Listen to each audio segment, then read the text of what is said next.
My name is Trevor, and we're off on an early morning expedition to go film some incredible animals. Join me to see what creatures we can find.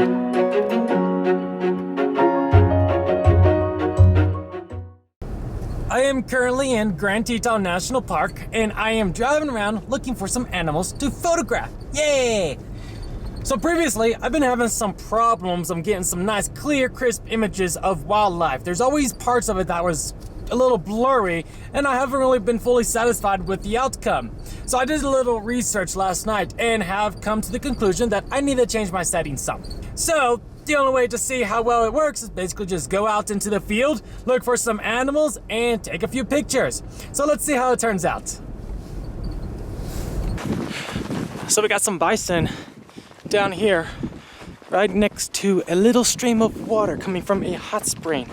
So I'm hoping to get in the right position to get some nice photographs of the bison. It'd be great if they get in the water. That'd be really epic, but we'll see what we could get. As bison continue to lay in the snow, I set up my equipment in the water in preparation for the perfect shot. As of now, the best thing to do is just hang out in the lukewarm, muddy stream until I get some lovely bison activity. Any moment now. So the bison are starting to become more active. So I'm moving my camera gear to the other side of the stream where it'll be a little closer, just in case if I need to do a quick battery change or something. I don't have to trek all the way across the stream to get to it. Come on, bison. It's morning time. Wake up, go play, do something. The key to successful wildlife photography is patience. Sometimes you just have to wait for long periods of time until something exciting occurs, allowing you to obtain that unique shot. If you are wondering why I decided to wait in the water, it's because I wanted to be close to my camera just in case something exciting happens. In addition, sometimes you have to push your limits to capture that unique shot. I'm still waiting.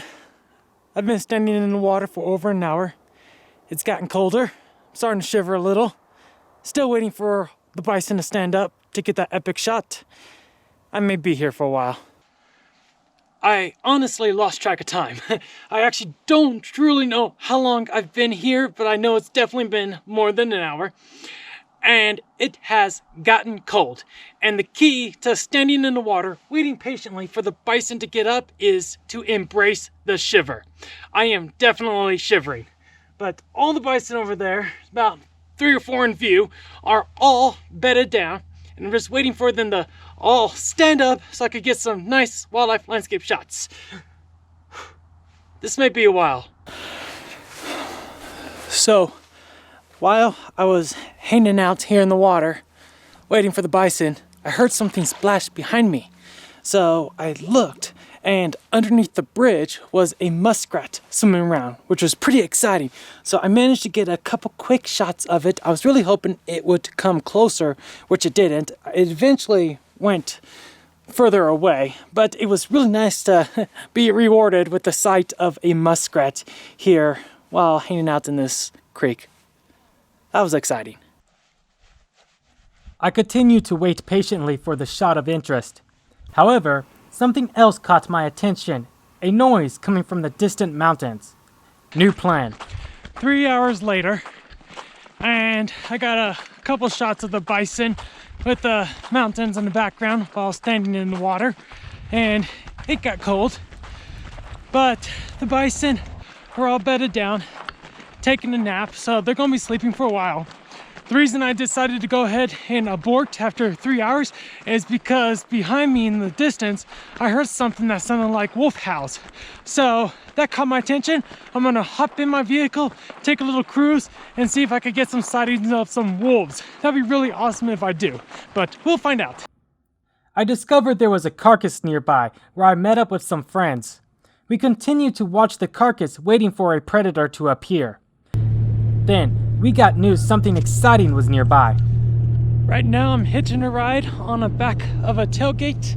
Got some wolf action, so I'm cruising with some friends to see if we could get some good footage. Yeah, let's go. It was a lone black wolf. We tried to relocate ourselves to get a better shot of the animal, but it disappeared over the ridge. Sadly, I missed the sighting. But you know what they say, you win some and you lose some. Back to the carcass, maybe I get lucky. The carcass was on a hillside near the road. There were a few other folks there waiting for some action. This elk carcass was a valuable food source to many animals trying to survive the winters in the mountains. Ravens flood the carcass for a tasty meal. Other animals, such as foxes and coyotes, have also been seen feeding on the meat earlier that morning. Many bald eagles were seen nearby and a few glided down to investigate. I even managed to catch a glimpse of a golden eagle. That's another rewarding sight.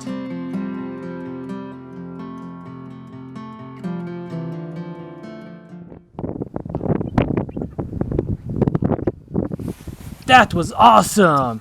I quickly adjusted my camera, attempting to capture more footage of them fighting.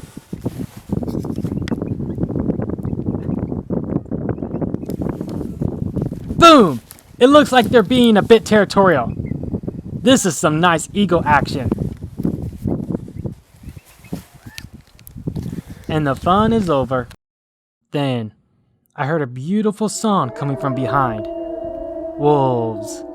A pack appeared from the ridgeline and howled as we observed from the road. I believe this pack is the Pinnacle Peak Pack, which was forced off the National Elk Refuge by the larger Huckleberry Pack. This is a rewarding sight and the highlight of the day.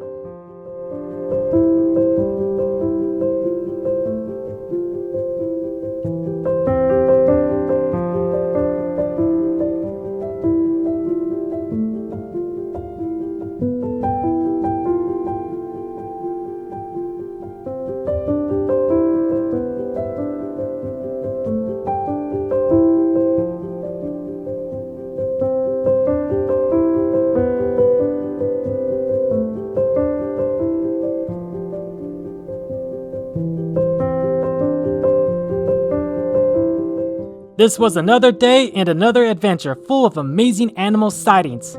Subscribe to Trekking with Trevor to join me, Trevor LeClaire, on more adventures as we explore and discover the beauty of nature.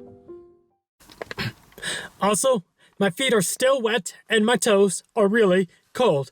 I am looking forward to those nice warm socks when I get back to the house.